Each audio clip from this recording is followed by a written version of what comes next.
Chapter 20, Pain. At this moment, the domineering true qi in Fan Xian's body had already reacted on its own, creating a dense layer on his back, only that the wooden stick came too fast, and actually zapped all the force before the true qi reacted. The reason why I used the word zap was because the owner of this wooden stick struck like a straight line, and all the force was concentrated on the point at the tip of the stick. Fan Xian let out an extremely suppressed cry of pain, and even though the teenager's body had real qi as a protective barrier, the pain went to his bones and his entire body shrank. One moment, he was curled up on the ground in pain, but the next moment, his small hand propped up on the stone under his feet, and his whole body rolled up with the momentum of the shrinking just now, and kicked viciously at the back. Anyone who saw a beautiful teenage boy kick out such a sinister kick would also feel fear. But in response to him, just a very simple pop. Fan Xian half-kneeled on the ground, his hand touching his ankle, rubbing it constantly, his mouth sucking in cold air, his eyebrows twisted up in pain. He knew that it was useless for him to beg for mercy, something that several years of experience had proven long ago, so he just stared at the blind man standing 3 meters away, his heart constantly calculating according to the agreement with him. As long as he hit the other party once, even if it was a corner of his coat, it would be counted as a win for him, and he would then be able to have a month's vacation.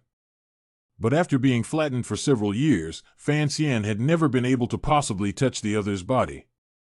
On the one hand, it was because Five Bamboo's movements always seemed ghostly, silent, and quite fast, and what was especially horrible was that his movements didn't have the slightest warning at all, and it was completely impossible to judge in advance through the slight side of the shoulder, the angle of the afterglow, and other information.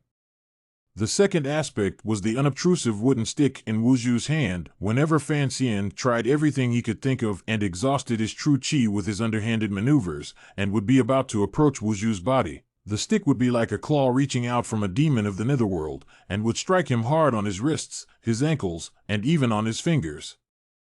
There was no shattering, only pain, unbearable pain. And the thing that baffled Fan Xian the most was that no matter how much he hid his voice, amidst the roar of such waves hitting the rocks, the Five Bamboos, who was covered in a black cloth, was still able to clearly find his bearings, and the wooden stick in his hand never fell short. Aieeeee. Another stick struck his wrist, and Fan Xian sang in pain, singing a Peking opera cadence and dragging out his voice, far away from that merciless blind man.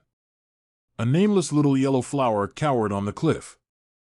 Fan Xian was lying weakly on the edge of the cliff. At this time, the sea under the cliff had returned to calm, slowly flowing a band of golden light in the sunlight. The reefs that had been washed by the waves also finally had some time alone and began to slowly dry out, and some crustaceans had climbed up, just like a small black duck. Touching the painful places on his body, looked to inspect the condition of his body, he found that those valiant and rows of true qi, because part of them were sucked into the snowy mountain behind his waist, and the other part of them were consumed because of the need to resist the momentous and unceasing stick attacks, so the condition of the true qi in his body is in a very calm state. Just like this tranquil sea in front of him. He knew that resting in this situation would not be beneficial to his cultivation, so resisting the aches and pains all over his body, he climbed up with great difficulty, sat on his knees, and began to run the dharma of the volume of hegemony, and the rest of his gaze glanced at Five Bamboo, who was standing coldly on the edge of the cliff. The black cloth covering Five Bamboo's eyes was whistling by the sea breeze. Still cool, not pretending to be cool. Fan Xian quietly commented in his heart about this blind man and softly asked, "Uncle, beware of falling down." A character as powerful as Five Bamboos naturally wouldn't die innocently from falling off a cliff, and Fan Xian was just speaking blindly. Don't be distracted. Five Bamboo dropped such a cold sentence and stopped paying attention to him.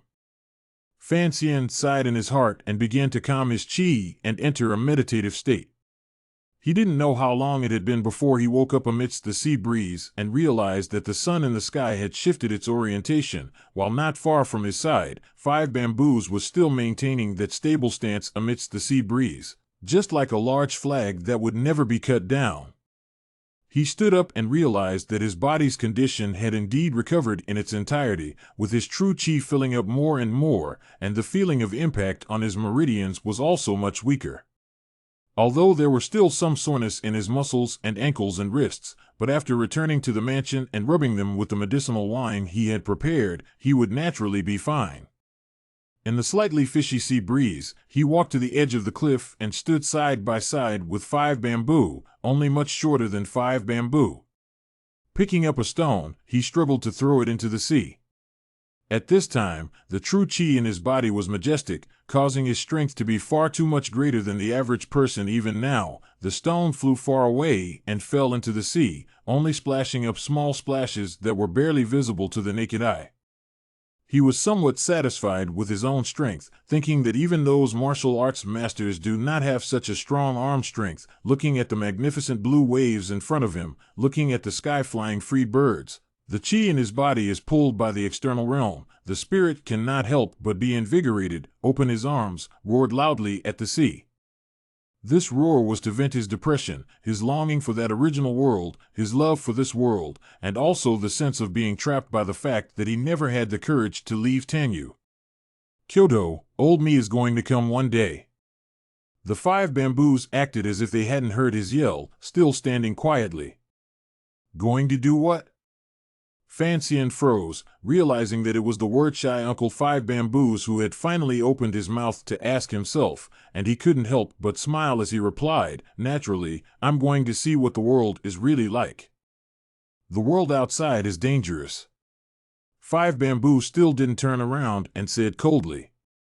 Fanxian shrugged his skinny shoulders, his appearance looking a bit comical. I have Uncle 5 Bamboo to protect me, so what am I afraid of?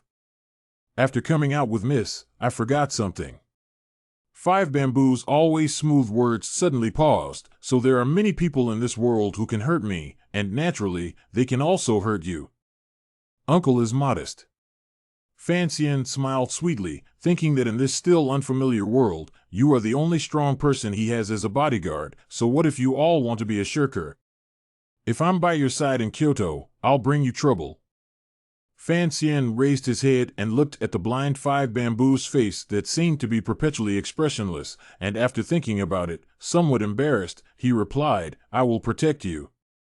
After hearing these words, 5 Bamboo finally looked back, staring earnestly into Fanxian's eyes, and said, Miss. Also said this. Fanxian smiled. It seems that his own shamelessness really does have a few moments of his old lady's legacy.